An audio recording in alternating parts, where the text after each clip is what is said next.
ඒ යන්න එපා පොඩ්ඩක් ඉඳහන්. ගොඩක් කාලෙක ඉන්න මං චුට්ටක් ඉන්න කිව්වේ. මෙන්න මේ වීඩියෝ එක චුට්ටක් බලහන්කෝ.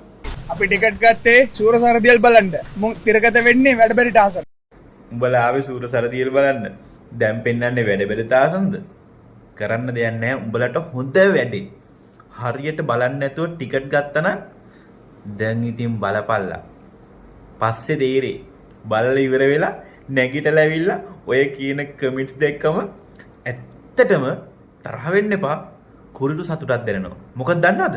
උඹලට අපි කට කැඩෙනකන් කටේලේ රහ වෙනකන් අපි කිව්වනේ දෙන්න එපා වැඩබරි ටාසන් බලන්න එපා කියලා. තොපිට බලන්න ඕනම උනේ වැඩබරි ටාසන්.